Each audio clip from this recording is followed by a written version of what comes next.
Hello everyone, myself Navneet and I welcome you to Gills Mentor e-learning channel। आज आप अपना की है इंडियन पॉलिटी दा नेक्स्ट टॉपिक करांगे जो कि इम्पॉर्टेंट है for all Punjab government exam like Patwari, PPSC, PSSB and other exams like SSC, NTPC, UPSC and state PSCS। तो आज का अपना जो टॉपिक है प्राइम मिनिस्टर, ਅੱਜ ਦਾ अपना टॉपिक है जो कि बहुत ही इंपॉर्टेंट है एग्जाम पॉइंट ऑफ व्यू। तो प्राइम मिनिस्टर ਦੇ ਨਾਲ ਰਿਲੇਟਡ ਜਿੰਨੇ ਵੀ ਇੰਪੋਰਟੈਂਟ ਪੁਆਇੰਟਸ ਹੈ ਉਹ ਜਿਹੜਾ ਅੱਜ ਆਪਾਂ ਕੀ ਹੈ ਡਿਟੇਲ ਦੇ ਵਿੱਚ ਡਿਸਕਸ ਕਰਾਂਗੇ ਔਰ ਅਕਸਰ ਕੁਐਸਚਨ ਕੀ ਹੈ ਪ੍ਰਾਈਮ ਮਿਨਿਸਟਰ ਤੋਂ ਐਗਜ਼ਾਮ ਦੇ ਵਿੱਚ ਆ ਵੀ ਜਾਂਦੇ ਆ। ਬਟ ਸਟਾਰਟ ਕਰਨ ਤੋਂ ਪਹਿਲਾਂ ਜਿਨ੍ਹਾਂ ਨੇ ਇਸ ਦਾ ਚੈਨਲ ਨੂੰ ਸਬਸਕ੍ਰਾਈਬ ਨਹੀਂ ਕੀਤਾ ਹੈ ਉਹ ਕੀ ਹੈ ਫਸਟ ਆਫ ਆਲ ਚੈਨਲ ਨੂੰ ਸਬਸਕ੍ਰਾਈਬ ਕਰਨਗੇ and after that bell icon ਨੂੰ ਜ਼ਰੂਰ ਪ੍ਰੈਸ ਕਰਨਾ ਤਾਂ ਕਿ ਤੁਹਾਨੂੰ ਕੀ ਹੈ ਰੈਗੂਲਰ ਨੋਟੀਫਿਕੇਸ਼ਨਸ ਮਿਲਦੀ ਰਹੇ। तो स्टार्ट करते हैं अपना अज का टॉपिक। ਇਹ ਤੋਂ ਪਹਿਲਾਂ ਆਪਣੇ ਪ੍ਰੀਵੀਅਸ ਟੌਪਿਕ ਦੇ ਵਿੱਚ ਆਪਾਂ ਕੀ ਹੈ ਪ੍ਰੈਜ਼ੀਡੈਂਟ ਔਰ ਵਾਈਸ ਪ੍ਰੈਜ਼ੀਡੈਂਟ ਦੇ ਨਾਲ ਜਿੰਨੇ ਵੀ ਇੰਪੋਰਟੈਂਟ ਪੁਆਇੰਟਸ ਹੈ ਉਹ ਡਿਸਕਸ ਕਰ ਚੁੱਕੇ ਹਾਂ। ਤਾਂ ਆਪਾਂ ਐਕਚੁਅਲ ਦੇ ਵਿੱਚ ਕੀ ਹੈ ਪਾਰਟ 5th ਸਟਾਰਟ ਕੀਤਾ ਸੀ ਕਨਸਟੀਟਿਊਸ਼ਨ ਦਾ। ਪਾਰਟ 5th ਸਟਾਰਟ ਕੀਤਾ ਸੀ ਜਿਹਦੇ ਵਿੱਚ ਕੀ ਹੈ ਯੂਨੀਅਨ ਐਕਸੀਕਿਊਟਿਵਸ ਦੇ ਬਾਰੇ ਦੱਸਿਆ ਗਿਆ ਹੈ ਔਰ ਐਕਸੀਕਿਊਟਿਵਸ ਕੌਣ ਹੁੰਦੇ ਆ president, vice president, prime minister, council of minister and attorney general ਜੋ ਹੁੰਦੇ ਇਹ ਕੀ ਹੈ ਐਕਸੀਕਿਊਟਿਵ ਹੁੰਦੇ ਯੂਨੀਅਨ ਐਕਸੀਕਿਊਟਿਵ ਹੁੰਦੇ ਆ। ਪ੍ਰੈਜ਼ੀਡੈਂਟ, ਵਾਈਸ ਪ੍ਰੈਜ਼ੀਡੈਂਟ ਆਪਾਂ ਆਲਰੇਡੀ ਡਨ ਕਰ ਚੁੱਕੇ ਹਾਂ। ਅੱਜ ਆਪਾਂ ਕੀ ਕਰਾਂਗੇ ਪ੍ਰਾਈਮ ਮਿਨਿਸਟਰ ਦਾ ਟੌਪਿਕ।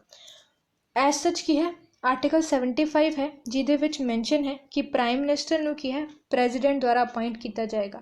ਬਹੁਤ ਇੰਪੋਰਟੈਂਟ ਪੁਆਇੰਟ ਹੈ। ਕੌਨਸਟੀਟਿਊਸ਼ਨ ਦੇ ਵਿੱਚ ਪ੍ਰਾਈਮ ਮਿਨਿਸਟਰ ਦੇ ਇਲੈਕਸ਼ਨ ਦੇ ਲਈ ਕੋਈ ਸਪੈਸੀਫਿਕ ਪ੍ਰੋਸੀਜਰ ਮੈਂਸ਼ਨ ਨਹੀਂ ਹੈ। ਜਿੱਦਾਂ ਆਪਾਂ ਪ੍ਰੈਜ਼ੀਡੈਂਟ ਔਰ ਇਸ ਤੋਂ ਪਹਿਲਾਂ ਵਾਈਸ ਪ੍ਰੈਜ਼ੀਡੈਂਟ ਦਾ ਪੜ੍ਹਿਆ ਸੀ ਕਿ ਇਨਡਾਇਰੈਕਟ ਇਲੈਕਸ਼ਨਸ ਹੁੰਦੇ ਆ ਜਿਨ੍ਹਾਂ ਵਿੱਚ ਕੌਣ ਪਾਰਟੀਸਪੇਟ ਕਰਦਾ ਕੌਣ ਨਹੀਂ ਆਪਾਂ ਆਲਰੇਡੀ ਡਿਸਕਸ ਕਰ ਚੁੱਕੇ ਹਾਂ। ਤਾਂ ਕੌਨਸਟੀਟਿਊਸ਼ਨ ਦੇ ਵਿੱਚ ਪ੍ਰੈਜ਼ੀਡੈਂਟ, ਵਾਈਸ ਪ੍ਰੈਜ਼ੀਡੈਂਟ ਦਾ ਇਲੈਕਸ਼ਨ ਮੈਂਸ਼ਨ ਹੈ ਲੇਕਿਨ ਪ੍ਰਾਈਮ ਮਿਨਿਸਟਰ ਦੇ ਇਲੈਕਸ਼ਨ ਦਾ ਕੋਈ ਵੀ ਸਪੈਸੀਫਿਕ ਪ੍ਰੋਸੀਜਰ ਕੀ ਹੈ ਮੈਂਸ਼ਨ ਨਹੀਂ ਹੈ। ਸਿਰਫ ਇੰਨਾ ਲਿਖਿਆ ਗਿਆ ਹੈ ਆਰਟੀਕਲ 75 ਦੇ ਅੰਦਰ ਕਿ ਪ੍ਰਾਈਮ ਮਿਨਿਸਟਰ ਨੂੰ ਕੀ ਹੈ ਪ੍ਰੈਜ਼ੀਡੈਂਟ ਅਪਾਇੰਟ ਕਰਨਗੇ। ਸਿਰਫ ਇੰਨਾ ਮੈਂਸ਼ਨ ਹੈ ਕਿ ਪ੍ਰੈਜ਼ੀਡੈਂਟ ਹੀ ਉਹ ਇਨਸਾਨ ਹੈ ਜੋ ਕਿ ਪ੍ਰਾਈਮ ਮਿਨਿਸਟਰ ਨੂੰ ਅਪਾਇੰਟ ਕਰਨਗੇ। ਹੁਣ ਪ੍ਰੈਜ਼ੀਡੈਂਟ ਵੀ ਕਿਸ ਬੇਸਿਸ 'ਤੇ ਕਿਸੇ ਇਨਸਾਨ ਨੂੰ ਪ੍ਰਾਈਮ ਮਿਨਿਸਟਰ ਅਪਾਇੰਟ ਕਰਨਗੇ ਉਹ ਆਪਾਂ ਦੇਖਾਂਗੇ। ਇੱਦਾਂ ਨਹੀਂ ਹੈਗਾ ਕਿ ਪ੍ਰੈਜ਼ੀਡੈਂਟ ਹੈ ਕਿ ਆਪਣੇ ਮਨ ਦੇ ਨਾਲ ਹੀ ਆਪਣੀ ਮਰਜ਼ੀ ਨਾਲ ਹੀ ਕਿਸੇ ਵੀ ਇਨਸਾਨ ਨੂੰ ਪ੍ਰਾਈਮ ਮਿਨਿਸਟਰ ਚੂਜ਼ ਕਰ ਲੇ। ਇੱਦਾਂ ਨਹੀਂ ਹੁੰਦਾ, ਕੋਈ ਬੇਸਿਕ ਕ੍ਰਾਈਟੇਰੀਆ ਹੁੰਦਾ। ਤਾਂ ਕ੍ਰਾਈਟੇਰੀਆ ਕੀ ਹੈ ਪ੍ਰੈਜ਼ੀਡੈਂਟ ਆਫ ਇੰਡੀਆ ਹੈ ਉਹ ਐਸੇ ਇਨਸਾਨ ਨੂੰ ਪ੍ਰਾਈਮ ਮਿਨਿਸਟਰ ਚੂਜ਼ ਕਰਨਗੇ ਜੋ ਕਿ ਲੀਡਰ ਹੋਏਗਾ ਉਸ ਪਾਰਟੀ ਦਾ ਜਿਹਨੇ ਕਿ ਮੈਜੋਰਟੀ ਸੀਟਸ ਜਿੱਤੀਆਂ ਹੋਣਗੀਆਂ ਲੋਕ ਸਭਾ ਦੇ ਅੰਦਰ। ਇਲੈਕਸ਼ਨਸ ਦੇ ਵਿੱਚ ਲੋਕ ਸਭਾ ਦੇ ਅੰਦਰ ਜਿਹੜੀ ਪਾਰਟੀ ਨੂੰ ਮੈਜੋਰਟੀ ਸੀਟਸ ਮਿਲੀਆਂ ਹੋਣਗੀਆਂ ਉਸੇ ਪਾਰਟੀ ਦੇ ਲੀਡਰ ਨੂੰ ਕੀ ਹੈ president as a prime minister appoint ਕਰਨਗੇ। ਪਹਿਲੀ ਕੰਡੀਸ਼ਨ ਤਾਂ ਇਹ ਹੈ। ਸੈਕਿੰਡ ਕੰਡੀਸ਼ਨ ਹੈ ਕਿ ਅਗਰ ਕੋਈ ਵੀ ਪਾਰਟੀ ਕੀ ਹੈ ਮੈਜੋਰਟੀ ਪ੍ਰੂਫ ਨਾ ਕਰ ਸਕਣ, ਮਤਲਬ ਐਜੀ ਕੋਈ ਪਾਰਟੀ ਨਹੀਂ ਆਈ ਜਿਹਨੂੰ ਕੀ ਹੈ no party has a clear majority in the Lok Sabha. ਅਗਰ ਕਿਸੇ ਪਾਰਟੀ ਨੂੰ ਲੋਕ ਸਭਾ ਦੇ ਅੰਦਰ ਕੋਈ ਵੀ ਮੈਜੋਰਟੀ ਨਹੀਂ ਮਿਲੀ ਹੈ, ਕਈ ਵਾਰ ਹੋ ਜਾਂਦਾ ਕਿ ਦੋਨੋਂ ਹੀ ਪਾਰਟੀਜ਼ ਨੂੰ ਜਾਂ 3 ਪਾਰਟੀਜ਼ ਹੁੰਦੇ ਤਿੰਨਾਂ ਨੂੰ ਇਕੁਅਲ ਵੋਟਸ ਆ ਜਾਂਦੇ, ਕੋਈ ਵੀ ਪਾਰਟੀ ਮੈਜੋਰਟੀ ਨਹੀਂ ਸ਼ੋ ਕਰ ਪਾਉਂਦੀ ਹੈ ਤਾਂ ਉਸ ਕੰਡੀਸ਼ਨ ਦੇ ਵਿੱਚ ਕੀ ਹੈ ਪ੍ਰੈਜ਼ੀਡੈਂਟ ਐਸੇ ਬੰਦੇ ਨੂੰ ਚੂਜ਼ ਕਰੇਗਾ ਐਜ਼ ਅ ਪ੍ਰਾਈਮ ਮਿਨਿਸਟਰ ਜਿਹਨੂੰ ਕਿ ਲੋਕ ਸਭਾ ਦੇ ਵਿੱਚ ਸਭ ਤੋਂ ਜ਼ਿਆਦਾ ਸਪੋਰਟ ਮਿਲੇ। ਮਤਲਬ ਲੋਕ ਸਭਾ ਕੀ ਹੈ ਉਸ ਇਨਸਾਨ ਨੂੰ ਪਸੰਦ ਕਰਦੀ ਹੋਵੇ, ਮਤਲਬ ਜਿਹੜੀ ਵੀ ਪਾਰਟੀ ਸੀਗੀ ਉਹ ਸਾਰੇ ਪਾਰਟੀ ਦੇ ਲੋਕ ਹੀ ਐਗਰੀ ਹੋ ਜਾਣ ਉਸ ਬੰਦੇ ਦੇ ਪ੍ਰਾਈਮ ਮਿਨਿਸਟਰ ਬਣਤੇ ਤਾਂ ਇੱਦਾਂ ਦਾ ਬੰਦਾ ਕੀ ਹੈ ਪ੍ਰੈਜ਼ੀਡੈਂਟ ਚੂਜ਼ ਕਰਨਗੇ ਪ੍ਰਾਈਮ ਮਿਨਿਸਟਰ।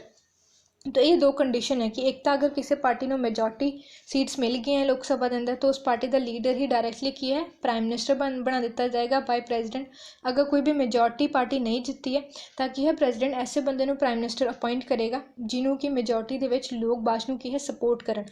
उस इंसान को अपना कॉन्फिडेंस प्रूव करना पैंदा लोक सभा के अंदर तो ही वो की है प्राइम मिनिस्टर बनता। अगर लोक सभा के अंदर उस इंसान को कोई सपोर्ट ना करे तो प्रेजिडेंट की है उन्होंने हटा देंगे एज अ प्राइम मिनिस्टर की सीट तो ये तो सी कि अपॉइंट किद्दां करते हैं कि प्रेजिडेंट प्राइम मिनिस्टर किद्दां अपॉइंट करेगा, कोई इलैक्शन मैंशन नहीं है। हुण आपां देखांगे कि है ओथ कि जो प्राइम मिनिस्टर हुंदा है उन्होंने ओथ कौन दवांदे तो ओथ की है प्रेजिडेंट द्वारा एडमिनिस्ट्रेट करांदे।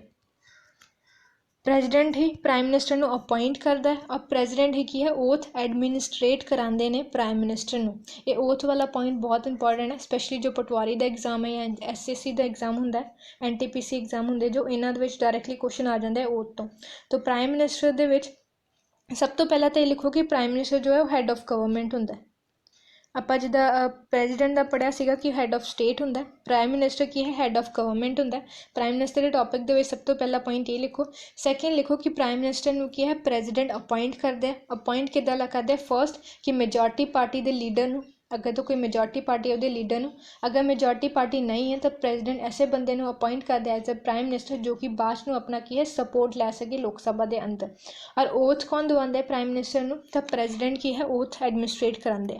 हुण टर्म की अगर आप गल करिए कि कोई इंसान किन्ने टाइम ਲਈ की है ਪ੍ਰਾਈਮ ਮਿਨਿਸਟਰ ਰਹਿ ਸਕਦਾ ਤਾਂ ਕੋਈ ਟਰਮ ਐਜ਼ ਸੱਚ ਕੌਨਸਟੀਟਿਊਸ਼ਨ ਦੇ ਵਿੱਚ ਮੈਂਸ਼ਨ ਨਹੀਂ, ਨਾ ਤਾਂ ਕੋਈ ਇਲੈਕਸ਼ਨ ਦਾ ਪ੍ਰੋਸੀਜਰ ਮੈਂਸ਼ਨ ਹੈ ਪ੍ਰਾਈਮ ਮਿਨਿਸਟਰ ਦਾ ਕੌਨਸਟੀਟਿਊਸ਼ਨ ਦੇ ਅੰਦਰ, ਨਾ ਹੀ ਕੀ ਹੈ ਟਰਮ ਮੈਂਸ਼ਨ ਹੈ। ਟਰਮ ਤੋਂ ਇਨ ਦਾ ਸੈਂਸ ਕਿ ਜਿੰਨਾ ਚਿਰ ਜੋ ਬੰਦਾ ਪ੍ਰਾਈਮ ਮਿਨਿਸਟਰ ਬਣਿਆ ਹੈ, ਜੋ ਬੰਦਾ ਪ੍ਰਾਈਮ ਮਿਨਿਸਟਰ ਹੈ, ਜਿੰਨਾ ਚਿਰ ਉਹਨੂੰ ਕੀ ਹੈ ਲੋਕ ਸਭਾ ਤੋਂ ਸਪੋਰਟ ਮਿਲ ਰਿਹਾ ਉਹਨਾਂ ਚਿਰ ਉਹ ਕੀ ਹੈ ਪ੍ਰਾਈਮ ਮਿਨਿਸਟਰ ਰਹੇਗਾ। ਜਦੋਂ ਹੀ ਲੋਕ ਸਭਾ ਦੇ ਜੋ ਮੈਂਬਰਸ ਹੈ ਉਹਦੇ ਉੱਤੇ ਆਪਣਾ ਕੌਨਫੀਡੈਂਸ ਹਟਾ ਦੇਣਗੇ, ਮਤਲਬ ਉਹਨੂੰ ਸਪੋਰਟ ਦੇਣਾ ਬੰਦ ਕਰ ਦੇਣਗੇ, ਉਸੇ ਟਾਈਮ ਉਸ ਬੰਦੇ ਨੂੰ ਪ੍ਰਾਈਮ ਮਿਨਿਸਟਰ ਦੀ ਕੁਰਸੀ ਤੋਂ ਹਟਾ ਦਿੱਤਾ ਜਾਏਗਾ। तो एज सच कोई टर्म नहीं मैंशन है कि 5 साल रहेगा कि 4 साल रहेगा, बस इन्ना कि जो तक उन्होंने की है कॉन्फिडेंस मिल रहा है लोक सभा तो, सपोर्ट मिल रहा है लोक सभा तो, उन्ना चिर इंसान की है प्राइम मिनिस्टर रहेगा। और अपॉइंटमेंट प्रेजिडेंट करते हैं, ओथ भी प्रेजिडेंट ही दवाते हैं। तो ये सीगे इंपॉर्टेंट पॉइंट्स प्राइम मिनिस्टर नूं लैके। हुण आपां देखते हैं पावर्स की होंदियां प्राइम मिनिस्टर दी, कि प्राइम मिनिस्टर्स की पावर्स की, उन्होंने फंक्शनस की, उन्होंने ड्यूटीज़ की है इंडिया के अंदर। तो फर्स्ट है कि लीडर ऑफ द कंट्री होंगे, because he is the had of the government, had of the government होंगे तो ऑब्वियसली की है लीडर ऑफ कंट्री होंगे। तो प्राइम मिनिस्टर ऑफ इंडिया है जो है वो है इंडिया के की है लीडर है इंडिया के प्राइम मिनिस्टर। नैक्सट है पोर्टफोलियो एलोकेशंस। पोर्टफोलियोज होंगे जो डिपार्टमेंट होंगे स्पैशल, जिदा आप देखे होंगे कि हैल्थ मिनिस्टर होंगे, एजुकेशन मिनिस्टर होंगे, फॉरेस्ट मिनिस्टर्स होंगे, हाउसिंग मिनिस्टर्स होंगे। तो इस टाइप के जो मिनिस्टर्स होंगे जो स्पैशल डिपार्टमेंट के नाल होंगे उन्होंने की है पोर्टफोलियोज कहते हैं। तो पोर्टफोलियो ने एलोकेट करना मतलब किहड़े इंसान को किहड़ा डिपार्टमेंट का मिनिस्टर बनाया जाएगा, ये भी की है प्राइम मिनिस्टर ही डिसाइड करते हैं। प्राइम मिनिस्टर को अथॉरिटी है कि किसी बंदे नूं हैल्थ मिनिस्टर बनाण, किसी बंदे नूं एजुकेशन मिनिस्टर बनाण, तो पोर्टफोलियो एलोकेट करन दी की अथॉरिटी भी की है प्राइम मिनिस्टर दे कोल है। फर्स्ट होंदे चेयरमैन ऑफ द कैबिनेट। हुण कैबिनेट की होंदी है, कैबिनेट इंपॉर्टेंट मिनिस्टर्स का ग्रुप होंदा है। इंपॉर्टेंट मिनिस्टर जिदा हेल्थ मिनिस्टर है, एजुकेशन मिनिस्टर है, फॉरेस्ट मिनिस्टर है, इन्हां ही मिनिस्टर का जो स्पैशल जिन्हां कोल पोर्टफोलियोज होंदा है, जिन्हां कोल स्पैशल डिपार्टमेंट होंदा है, उन्हां दे ग्रुप नूं की है कैबिनेट कहंदे हैं। और उस कैबिनेट दे की है चेयरमैन होंदे हैं प्राइम मिनिस्टर। मतलब जदों भी कैबिनेट मीटिंग करेगी, मीटिंग रखेगी, तो उस मीटिंग के चेयरमैन होंगे प्राइम मिनिस्टर ही कैबिनेट दे की है चेयरमैन होंदे। नैक्सट है कि official representative of the country. जो प्राइम मिनिस्टर होंगे वो की है ऑफिशियल रिप्रजेंटेटिव होंगे कंट्री के। ऑफिशियल रिप्रजेंटेटिव तो मतलब है कोई भी इंटरनेशनल मीटिंग होंगी है किसी और कंट्री के विच, सारी कंट्रीज़ की पूरी वर्ल्ड की कंट्रीज़ अगर मीटिंग हो रही है तो उस मीटिंग के अंदर इंडिया को रिप्रजेंट करेंगे इंडिया के प्राइम मिनिस्टर। जिससे न्यूज़ के भी सुनिया होगा कि प्राइम मिनिस्टर मोदी जी की है अक्सर फॉरन के टूर पर जाते रहते क्योंकि वो इंटरनेशनल मीटिंग्स के विच की है इंडिया को रिप्रजेंट करते हैं। तो इंटरनेशनल मीटिंग्स ऑफिशियल रिप्रजेंटेटिव होंगे कंट्रीज़ को रिप्रजेंट करते हैं प्राइम मिनिस्टर। और हम नैक्सट उन्होंने जो फंक्शन है वो की है link between president and the cabinet. Cabinet जो कि इंपॉर्टेंट मिनिस्टर्स का ग्रुप है जिसके health minister, food minister, forest minister, ये सारे मिनिस्टर होंगे उन्होंने की है कैबिनेट कहते। तो प्रेजिडेंट और कैबिनेट के विच की है prime minister as a link काम करते हैं कि कैबिनेट ने अगर कोई भी इंपॉर्टेंट डिसीजन लिया, कैबिनेट जी जो कैबिनेट सीगे उन्होंने जो मैंबर सीगे इंपॉर्टेंट मिनिस्टर सी उन्होंने की है मीटिंग करके कोई इंपॉर्टेंट डिसीजन लिया तो उस डिसीजन को प्रेजिडेंट तक पहुँचाने का काम की है प्राइम मिनिस्टर करेंगे। कैबिनेट मीटिंग लए हुए डिसीजन को प्रेजिडेंट तक पहुँचाने का काम प्राइम मिनिस्टर करते हैं। हुण इहदी लोड़ क्यों पैंदी है, क्योंकि है ना कि अपने जो पार्लीमेंट है ना, पार्लीमेंट दे विच भी अंदर 3 बॉडीज़ है, एक तो लोक सभा है, एक है राज्य सभा और थर्ड बॉडी आती है प्रेजिडेंट की। तो प्रेजिडेंट जो है ना तो लोक सभा का मैंबर होंगे तो ना ही वो की है राज्य सभा का मैंबर होंगे। तो उन्होंने प्रेजिडेंट को पता ही नहीं लगता कि लोक सभा की मीटिंग के होया, राज्य सभा की मीटिंग के होया। तो इदा ही कैबिनेट्स की जो मीटिंग होती है ना ही प्रेजिडेंट को की है वह पता लगता क्योंकि ना तो लोक सभा का मैंबर है ना ही राज्य सभा का मैंबर है। तो मीटिंग्स के किस टाइप के डिसीजनस ले गए ये सारे डिसीजन भी कम्यूनीकेट करना प्रेजिडेंट तक ये प्राइम मिनिस्टर की एक ड्यूटी है। प्राइम मिनिस्टर की है लिंक का काम करता है between president and the cabinet. Next है इंपॉर्टेंट हैड की केड़ी कमिटीज़ दे की है हैड होंगे प्राइम मिनिस्टर। तो फर्स्ट तक की है प्राइम मिनिस्टर हैड होंगे न्यूक्लियर कमांड अथॉरिटी दे। न्यूक्लियर कमांड अथॉरिटी जो न्यूक्लियर मिसाइल्स होंगे हैं, न्यूक्लियर जो भी टेस्टिंग होंगी है न्यूक्लियर के नाल जो भी कमांड अथॉरिटी है न्यूक्लियर की वो चेयरमैन होंगे प्राइम मिनिस्टर। नीति आयोग के भी चेयरमैन हैड होंगे प्राइम मिनिस्टर। नैक्सट अपने appointments committee of the cabinet के भी चेयरमैन होंगे prime minister. Department of atomic energy के भी चेयरमैन होंगे prime minister. Department of science के भी चेयरमैन होंगे prime minister. And ministry of personnel public grievances and pension के भी की है चेयरमैन होंगे प्राइम मिनिस्टर। तो ये जो हैड वाले क्वेश्चन है ना जिन्नी भी मिनिस्ट्रीज़ है इन्होंने ट्राई करें कि एज इट इज़ सारे के नाम याद हो जाए। पटवारी ਦੇ एग्जाम ਦੇ ਵਿੱਚ ਮੈਂ ਨਹੀਂ क्वेश्चन देखा इदां ਦਾ, बट हाँ नीति आयोग तो क्वेश्चन आया ਸੀ कि नीति आयोग ਦੇ चेयरमैन कौन ਹੁੰਦੇ ਆ। SSC ਦੇ एग्जाम ਦੇ ਵਿੱਚ आया ਸੀ कि नीति आयोग ਦੇ चेयरमैन कौन ਹੁੰਦੇ ਆ, ਤਾਂ प्राइम मिनिस्टर की है नीति आयोग ਦੇ चेयरमैन ਹੁੰਦੇ ਆ। तो जो SSC NTPC ਨੂੰ जो लोग टारगेट कर रहे वो इन्होंने मिनिस्ट्रीज़ भी एज इट इज़ याद कर लेना कि प्राइम मिनिस्टर किहड़ी मीटिंग्स मतलब किहड़ी जो मिनिस्ट्रीज़ होंदी है, appointment committees of the cabinet है, नीति आयोग है, न्यूक्लियर कमांड अथॉरिटी है, डिपार्टमेंट ऑफ एटॉमिक एनर्जी है, डिपार्टमेंट ऑफ स्पेस है। तो किहड़े डिपार्टमेंट नूं की है चेयर करते हैं, हैड करते हैं प्राइम मिनिस्टर। इन्हां दे नाम एज इट इज़ की है ट्राई करना कि तुहानूं याद हो जाए। लास्ट जो ड्यूटी है फंक्शन है प्राइम मिनिस्टर का, वो की है चीफ एडवाइज़र। तो जो प्राइम मिनिस्टर है वो एक्ट करते हैं as a chief adviser of president दे चीफ एडवाइज़र होंगे, बिकॉज की है प्राइम मिनिस्टर दी PM दी रिकमेंडेशन ते ही की है प्रेजिडेंट डिफरेंट मिनिस्टर्स अपॉइंट करते हैं। मतलब हेल्थ मिनिस्टर कौन होएगा ये वैसे अपॉइंट प्रेजिडेंट करते हैं, लेकिन रिकमेंडेशन डिसाइड प्राइम मिनिस्टर करते हैं। इमरजेंसी का भी रिकमेंडेशन की है प्राइम मिनिस्टर ही प्रेजिडेंट नूं दिंदा है कि किस टाइम ते इमरजेंसी लाई जाएगी, इस एरिया दे विच स्टेट इमरजेंसी ला दो या फाइनैंशियल इमरजेंसी ला दो। ये वाला डिसीजन भी की है वैसे डिसीजन प्रेजिडेंट का होंदा, लेकिन उन्होंने रिकमेंड की है प्राइम मिनिस्टर द्वारा किया जाता। तो की है prime minister as a chief adviser act करते हैं प्रेजिडेंट दे। तो ये सीगे important functions and duties of the prime minister. हुण आपां देखने एलिजिबिलिटी क्राइटेरिया की है प्राइम मिनिस्टर बनता। फर्स्ट है कि वो सिटीजन होना चाहिए इंडिया का सिटीजन ही की है प्राइम मिनिस्टर के लिए अपने नॉमिनेट कर सकते हैं। सैकेंड है कि मैंबर ऑफ आइदर राज्यसभा और लोक सभा, कि प्राइम मिनिस्टर बनने के लिए अगर तुसीं अपने नॉमिनेट करना तो तुहानूं की है लोक सभा का या राज्यसभा का मैंबर होना कंपलसरी है। इस तो पहले आप जो प्रेजिडेंट और वाइस प्रेजिडेंट लिखिया सी तो वो सिर्फ ये लिखिया सी कि तुसीं क्वालीफाइड होने चाहिए हो। जिदा वाइस प्रेजिडेंट बनने के लिए की है राज्यसभा का मैंबर होने के लिए क्वालीफाइड होने चाहिए। प्रेजिडेंट दे विच की है लोक सभा का मैंबर बनने के लिए क्वालीफाइड होने चाहिए। सिर्फ क्वालीफाइड होने चाहिए, मैंबर होना ज़रूरी नहीं है। लेकिन प्राइम मिनिस्टर के लिए की है तो मैंबर होना ज़रूरी है। तुसीं या तो लोक सभा का मैंबर होने चाहिए या फिर राज्यसभा का मैंबर होने चाहिए, तो ही तुसीं अपने आप की है PM के लिए नॉमिनेट कर सकते हो। लेकिन इसकी सैकेंड कंडीशन भी है कि इदां दे बंदे नूं भी नॉमिनेट किया जा सकता है PM के लिए। प्रेजिडेंट मतलब इदां दे बंदे नूं भी अपॉइंट कर सकते हैं PM जो ना तो लोक सभा का मैंबर है जो ना ही राज्यसभा का मैंबर है। अगर प्रेजिडेंट ऐसे बंदे नूं अपॉइंट कर ले जो ना तो लोक सभा का मैंबर है ना ही राज्यसभा का मैंबर है एज ए प्राइम मिनिस्टर, तो उस इंसान नूं की है 6 महीनों का टाइम दिता जाता है। 6 मंथ का टाइम ड्यूरेशन दिता जाता है। उन्होंने 6 महीनों के विच जिस बंदे नूं प्राइम मिनिस्टर अपॉइंट किया गया है बाय प्रेजिडेंट ने अपॉइंट किया है प्राइम मिनिस्टर जो तो ना तो जो लोक सभा का मैंबर सी जो ना ही राज्यसभा का मैंबर सीगा। तो उस इंसान नूं की है 6 महीनों का टाइम दिता जाएगा कि वह अपने 6 महीनों के अंदर या तो लोक सभा की मैंबरशिप ले ले या राज्यसभा की मैंबरशिप ले ले।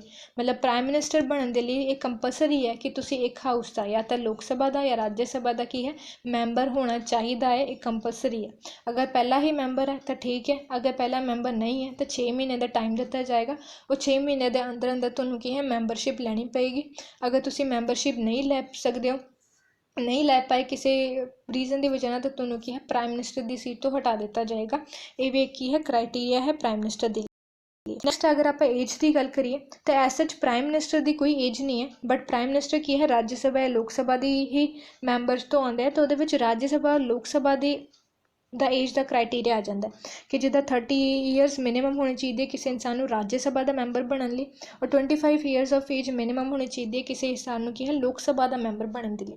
तो अगर तो कोई इंसान की है राज्यसभा का मैंबर है और अपने नॉमिनेट कर रहा है PM के लिए तो वो की है मिनिमम 30 ईयर्स होनी चाहिए। अगर कोई लोक सभा का मैंबर अपने नॉमिनेट कर रहा है प्राइम मिनिस्टर के लिए तो वो की है 25 ईयर्स ऑफ एज होनी चाहिए। तो एज का क्राइटेरिया ना राज्यसभा लोकसभा के लिए भी याद कर लियो कि राज्यसभा का मैंबर होने लिए मिनिमम एज 30 ईयर्स है और लोकसभा का मैंबर होने लिए मिनिमम एज की है 25 ईयर्स है। तो ये क्वेश्चन इस टाइप के भी आ सकता है कि राज्यसभा का मैंबर बनने लिए कितनी मिनिमम एज चाहिए, 30 ईयर्स चाहिए, और लोकसभा का मैंबर बनने लिए की है 25 मिनिमम एज चाहिए। और अगर आप प्रेजिडेंट और वाइस प्रेजिडेंट की गल करिए तो वो एज मैंशन सी कि 35 ईयर्स 35 ईयर्स एज मिनिमम होनी चाहिए प्रेजिडेंट और वाइस प्रेजिडेंट के लिए। PM के लिए एज सच PM की एज नहीं मैंशन है, बट राज्यसभा एंड लोकसभा की एज मैंशन है कि राज्यसभा का मैंबर मिनिमम 30 ईयर्स का होना चाहिए और लोकसभा का मैंबर मिनिमम की है 25 ईयर्स का होना चाहिए।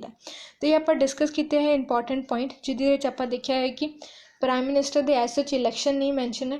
प्राइम मिनिस्टर को अपॉइंट करते हैं प्रेजिडेंट ही की है प्राइम मिनिस्टर को ओथ दवाते हैं। प्राइम मिनिस्टर जो प्रेजिडेंट एडमिनिस्ट्रेट कराते हैं। टर्म भी प्राइम मिनिस्टर की कोई मैंशन नहीं है, जिन्ना चिर उन्होंने लोक सभा तो सपोर्ट मिल रहा है उन्ना चिर इंसान प्राइम मिनिस्टर है। और उन्होंने की है मैंबर होना कंपलसरी है, राज्य सभा का लोक सभा का कंपलसरी है कि या तो लोक सभा का राज्य सभा का मैंबर हो तां ही हो कि अपने आप को प्राइम मिनिस्टर एज ए नॉमीनेट कर सकते हैं। हुण आप देखांगे 3 इंपॉर्टेंट आर्टिकल्स जो कि दसदे relationship between prime minister and president. Relationship between president and prime minister दसन वाले की है 3 आर्टिकल है। ये 3 आर्टिकल्स के की है नंबर एज इट इज़ याद कर लो 74, 75 एंड 78 3 आर्टिकल्स हैं आप डिस्कस करांगे।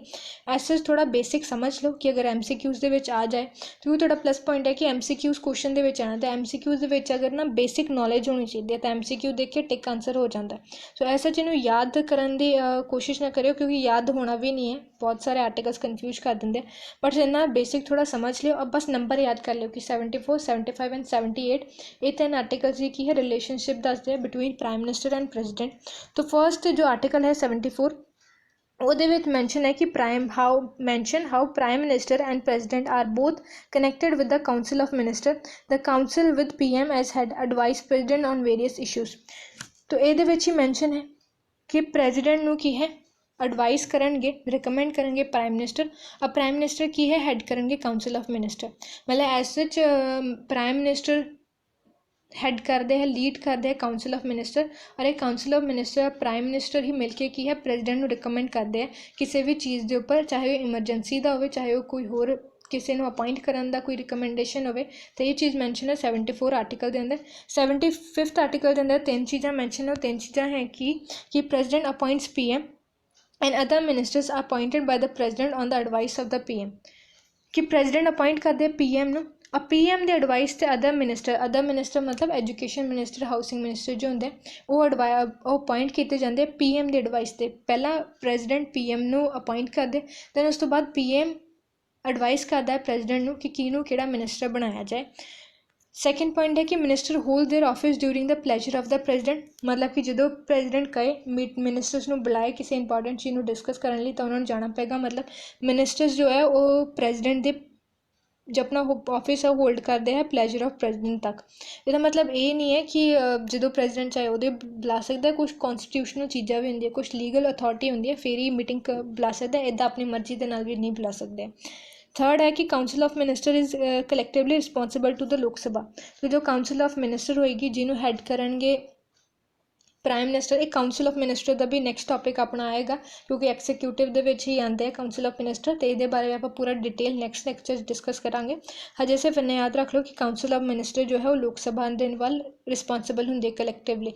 अगर लोक सभा की है काउंसिल ऑफ मिनिस्टर्स को सपोर्ट करना बंद कर दें तो काउंसिल ऑफ मिनिस्टर की है डिसमिस कर दिता जाएगा। जो 78 आर्टिकल है जो कि रिलेशनशिप दसदा है PM प्रेजिडेंट के लिखा है कि PM communicates all decision made by the council of minister to the president. तो PM की है काउंसिल ऑफ मिनिस्टर या कैबिनेट जो होंगे जिहदे विच इंपॉर्टेंट मिनिस्टर्स का ग्रुप होंदा उन्हां दी मीटिंग दे विच लए हुए डिसीजनस नूं की है प्राइम मिनिस्टर ही प्रेजिडेंट तक पहुँचाता। ये एज सच कुछ याद करने की लोड़ नहीं, सिर्फ ये 3 आर्टिकल्स याद कर लो कि 74, 75 एंड 78 जो आर्टिकल है ये तीनों आर्टिकल की है रिलेशनशिप दसते हैं between prime minister and president. ज़्यादा डीप तक जाने की लोड़ नहीं है। एक बार आप जो इंपॉर्टेंट पॉइंट है उन्होंने रिपीट कर लेना कि सिर्फ याद कितना करना। First prime minister had of government होंगे, इन्हें याद रखना। प्राइम मिनिस्टर को अपॉइंट करते हैं प्रेजिडेंट ही की है ओथ एडमिनिस्ट्रेट कराते हैं प्राइम मिनिस्टर को। टर्म एज सच कुछ भी प्राइम मिनिस्टर का मैंशन नहीं है, जिन्ना चिर लोक सभा उन्होंने सपोर्ट करे उन्ना चिर इंसान की है प्राइम मिनिस्टर रहेगा। सिटीजन होना चाहिए इंसान प्राइम मिनिस्टर बनाने के लिए, ਉਹਦਾ की है लोक सभा या राज्य सभा का मैंबर होना चाहिए। अगर मैंबर नहीं है तो उन्हें 6 महीने का टाइम दिता जाएगा कि अपनी मैंबरशिप प्रूफ करे। और वो की है अगर तो राज्य सभा तो अपने आप को नॉमीनेट कर रहा है, राज्य सभा तो कोई मैंबर अपने आप को नॉमीनेट कर रहा है PM तो 30 ईयर्स मिनिमम होनी चाहिए। अगर लोक सभा तो कोई इंसान अपने आप को नॉमीनेट कर रहा है एज अ प्राइम मिनिस्टर बनने के लिए तो वो मिनिमम एज की है 25 होनी चाहिए है।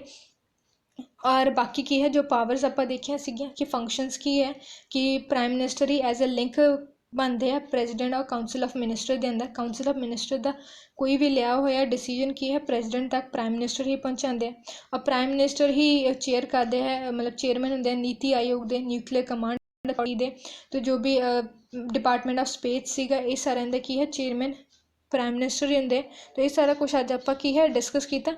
और अगर आप प्राइम मिनिस्टर की सैलरी तो लिखिए तो प्राइम मिनिस्टर की की है सैलरी भी एज सच कोई मैंशन नहीं है कॉन्स्टिट्यूशन के अंदर। मतलब प्राइम मिनिस्टर का ना तो इलैक्शन मैंशन है कॉन्स्टिट्यूशन के अंदर, ना ही टर्म मैंशन है कॉन्स्टिट्यूशन के अंदर, और ना ही कोई है प्राइम मिनिस्टर की सैलरी मैंशन है। प्राइम मिनिस्टर वही सैलरी लेंदे जो कि कॉन्स्टिट्यूशन के एक नॉर्मल मिनिस्टर नूं रखी गई है। मतलब जो पार्लीमेंट के मिनिस्टर्स की सैलरी होंगी है वही सेम की है प्राइम मिनिस्टर सैलरी लेंदे। प्राइम मिनिस्टर की एज सच कोई सैलरी मैंशन नहीं की गई है। तो ये सी इंपॉर्टेंट पॉइंट्स प्राइम मिनिस्टर नाल लैके याद सिर्फ यही रख लियो जो आप हुणे डिस्कस किया। और ये 3 आर्टिकल 74, 75 एंड 78 ये तीनों आर्टिकल की है लिंक दसते हैं प्रेजिडेंट और प्राइम मिनिस्टर के अंदर। इन्होंने भी तीनों एज इट इज़ याद कर लियो।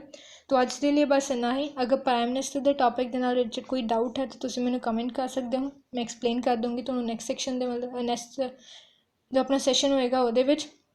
अगर तुम्हें सैशन पसंद आया हो तो like and comment and share ज़रूर करना। So that's all for the day. Thank you for watching.